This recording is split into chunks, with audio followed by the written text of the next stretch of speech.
Hello guys, അപ്പോൾ നമുക്കിന്നൊരു get ready with me നോക്കാം കേട്ടോ. അപ്പോൾ ഇതേ ഫസ്റ്റായിട്ട് നമ്മൾ യൂസ് ചെയ്യുന്നത് പ്ലമ്മിൻ്റെ ടോണറാണ് കേട്ടോ. ജസ്റ്റ് ഒന്ന് ഫേസിലൊന്ന് ജെൻ്റ്ലി ഒന്ന് അപ്ലൈ ചെയ്ത് കൊടുക്കുന്നുണ്ട്. അത് കഴിഞ്ഞിട്ട് നമ്മൾ അപ്ലൈ ചെയ്യുന്നത് പ്ലമ്മിൻ്റെ മോയ്സ്ചറൈസറാണ് കേട്ടോ. അത് കഴിഞ്ഞിട്ട് നമ്മളിത് അപ്ലൈ ചെയ്ത് കൊടുക്കുന്ന സ്വിസ് ബ്യൂട്ടിയുടെ കൺസീലറാണ് കേട്ടോ. നമ്മുടെ ഡാർക്ക് സർക്കിൾസ് ഒന്ന് ഹൈഡ് ചെയ്ത് വെക്കാൻ വേണ്ടിയിട്ടാണ്.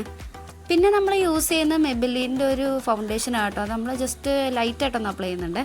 നമ്മളിത് അടുത്തത് ഇനി അപ്ലൈ ചെയ്യുന്നത് മെബിലിൻ്റെ തന്നെ ഒരു കോമ്പാക്ട് പൗഡറാണ് കേട്ടോ.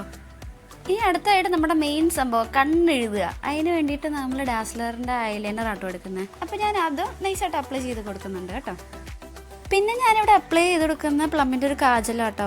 പക്ഷേ ഈ കാജലൊക്കെ അപ്ലൈ ചെയ്യുമ്പോണ്ടല്ലോ വെയിലൊക്കെ കണ്ണിലോട്ടടിച്ചിട്ട് ഇത് പൊന്നേ ഒന്നും പറയണ്ട. നെക്സ്റ്റ് നമ്മൾ അപ്ലൈ ചെയ്യുന്ന സ്റ്റുഡിയോന്ന് മേടിച്ചിട്ടുള്ള ഒരു ലിപ് ബാം ആട്ടോ. നമ്മളിപ്പോൾ അടുത്തതായിട്ട് ഇനി കളർ സെൻസിൻ്റെ ഒരു ലിപ്സ്റ്റിക്ക് നൈസായിട്ട് ലൈറ്റായിട്ട് ഇട്ട് കൊടുക്കണ്ടേ. അതിൻ്റെ കൂടെ തന്നെ നമ്മൾ നേരത്തെ മേടിച്ചിട്ടുണ്ടായിരുന്ന മിലാപ്പിൻ്റെ ലിപ്സ്റ്റിക് കൂടെ ഇട്ട് കൊടുക്കുന്നുണ്ട് കേട്ടോ, ചെറുതായിട്ട് ലൈറ്റ്. നമ്മൾ ഇതിനൊക്കെ ശേഷം ഒരു ചെറിയ പൊട്ടും കൂടെ ഒന്ന് തൊട്ട് കൊടുക്കുന്നുണ്ട് കേട്ടോ.